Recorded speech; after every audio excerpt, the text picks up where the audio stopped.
경찰이 이달 초 새로 개발된 음주 단속 신형 복합 감지기를 적용해 전국에서 집중 단속을 시작했습니다. 알코올 감지 센서가 전보다 개선돼 차량 안에 남은 미세한 알코올 성분을 잡아낼 수 있어 정확성과 편리성을 동시에 높였다고 하는데요. 하지만 음주 단속 시 이런 호흡 측정 외에 체열로 측정하는 방법도 있는 것 알고 계실 겁니다. 오늘 알쏭달쏭 솔로몬의 판결에서는 교통사고를 당해 의식불명에 빠진 음주운전자의 체열 측정은 적법한 것인지에 대해 알아봤습니다. 회식 자리에서 술을 마시고 운전대를 잡은 남호 씨. 만취 상태로 운전을 하던 나 씨는 집으로 가는 길에 잠이 쏟아져 갓길에 차를 세워뒀습니다. 정차한 지 얼마 지나지 않아 갑자기 나 씨 차량을 화물차가 들이받았고 이 사고로 나 씨는 의식을 잃었습니다. 나 씨는 응급실로 호송됐고 이 과정에서 경찰 역시 사고 관련 수사를 위해 병원에 도착했습니다. 당시 경찰은 나 씨의 상태를 확인한 결과 음주가 의심됐지만 사고 충격으로 의식을 잃은 나 씨를 상대로 음주 측정을 할 수는 없었습니다. 이에 경찰은 나 씨 배우자 동의를 받은 뒤 간호사로 하여금 혈액을 채취하도록 했습니다.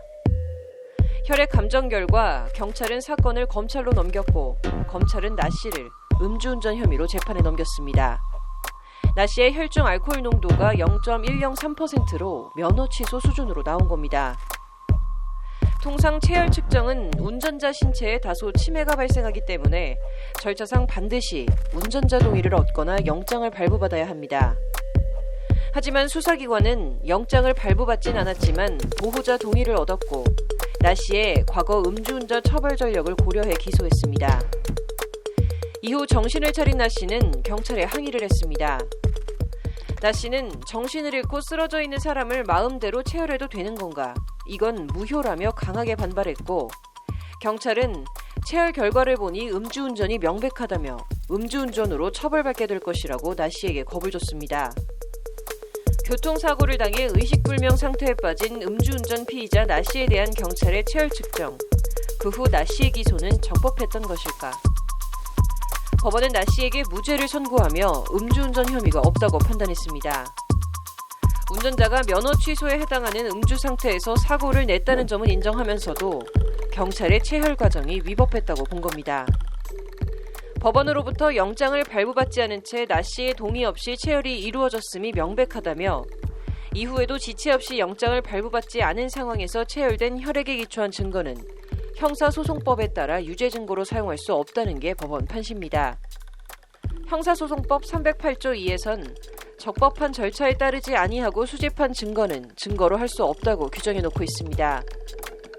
우리 대법원 판례도 마찬가지로 법률이 정한 절차에 의하지 않고 수집한 증거는 증거로 사용할 수 없다는 원칙을 고수해왔습니다. 즉, 수사기관이 영장이나 감정처분 허가장 없이 강제 채취한 피고인 혈액을 이용한 혈중 알코올 농도 감정은 형사소송법상 영장주의 원칙을 위반했다는 게 법원 판결 취지인 겁니다. 관련해서 법제처는 해당 사건과 관련해 기본적 인권 보장을 위해 마련된 적법한 절차에 따르지 않은 증거의 증거 능력을 배제하는 것이 오히려 형사사법 정의를 실현하려고 한 취지에 반하는 결과를 초래하는 것으로 평가되는 예외적인 경우에 해당한다고 볼 수는 없다고 평가했습니다. 법률방송 신세아입니다.